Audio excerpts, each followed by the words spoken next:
Can everyone see it? It's all good? Great. All right, so yes, I'm working with Bonnie and Peter here at USC and Scott at the University of Tasmania. I'm a PhD student, and I'm really excited to talk to you guys about this collaborative project that I'm working with Jane, Lenka, and Willa on. Let's see here. So it's estimated that 130 million people were infected with chlamydia in 2015. And these chlamydial infections, when they're untreated, particularly in women, can lead to reproductive disease and in some cases infertility. Typically, chlamydial infections are treated with azithromycin or doxycycline, and usually that's how they're treated.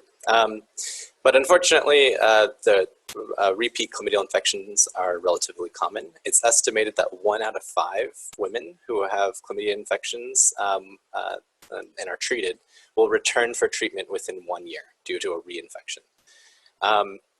It remains unclear, though, what factors are associated with chlamydial infection. And here we're defining that as a positive chlamydial detection result after baseline. And if you want to know more about that, you can ask me afterwards. So from the literature, there are a bunch of different factors, quite a few of them, that are hypothesized to be directly affecting reinfection, and there's evidence for these factors. But what makes it entirely more complex is that some of these factors indirectly affect reinfection rates as well. So we wanted to know what are the direct and indirect factors that affect chlamydial reinfection in women. So we utilized a data set that was collected by the Australian Chlamydia Treatment Study. And this is a cohort of women in Australia who are, had a chlamydia trachomatis diagnosis. Swabs were collected for them, and sexual behavior questionnaires were collected at baseline.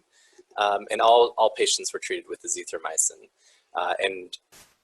These patients were followed up for up to 8 weeks after treatment. In the cohort, 33 women by the end of the trial were reinfected, and 235 were not. And I won't go through the entire table, but I do want to point out the major factors that we extracted from the data, including country of birth, age, hormonal contraceptive use and day and cycle, whether or not they had anal sex, inconsistent condom usage, the number of sexual partners, chlamydial genotype, and previous diagnoses. We looked at a lot of these, all of these factors in a massive correlation matrix. So this is a correlation matrix that Susie had kind of talked about during her talk. It's a similar matrix where only dots that you see are significant correlations. Blue dots are negative correlations, red dots are positive correlations, and the size and intensity of the circle is relative to the correlation row value.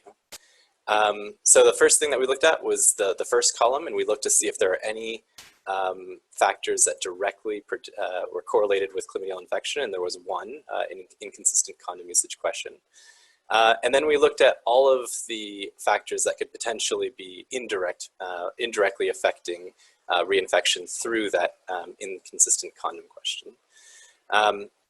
So we built a hypothesized model based off of this matrix, and we start with the one direct question that we found from the matrix. We attached on a few other, the 2 other inconsistent condom usage questions, since all 3 were correlated with each other. And then we had evidence for these other factors that would indirectly, or that may indirectly affect repeat chlamydial infection. And here we're testing this hypothesized model using structural equation modeling, which is a fantastic tool. I'll be happy to talk more about it after with people who are interested in it. But it basically looks at all of these relationships simultaneously in one model. And so you can then look at the magnitude and direction of these relationships. So here's what we found. The final accepted model predicted that one question was directly predictive of repeat chlamydial infections. We found that all 3 factors, inconsistent condom usage factors, were positively correlated, which made sense. And we found that age, anal sex, the number of male sexual partners, and vaginal sex frequency were indirect factors of repeat chlamydial infection. So what does that mean? That means typically younger, so it means that women who had reported inconsistent condom usage typically had repeated chlamydial infections. Younger women typically reported inconsistent condom usage. Women who participated in anal sex typically used condoms.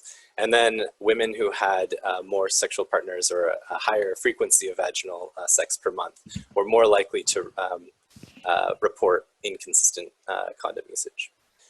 So the takeaway here is that despite antibiotic use for chlamydial infection, the rate of reinfection remains high. Models can help explain complex effects of both direct and indirect factors, and we've identified those in our model associated with reinfection. And ultimately, these models give a unique insight to chlamydial reinfections that can improve screening practices from a healthcare standpoint. So I want to thank the Australia Chlamydia Treatment Study, who put a lot of money and time into getting this data set and conducting the study.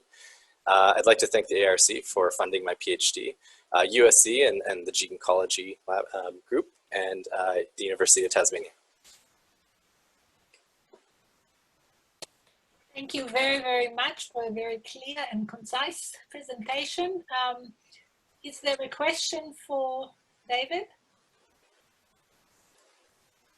I think some of your results, I guess, are not really surprising, because you expect the more activity and the less care and protection would lead to more trouble. But, right.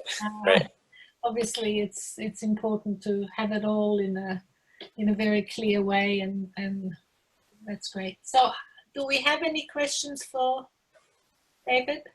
Because if people are okay, so thank you.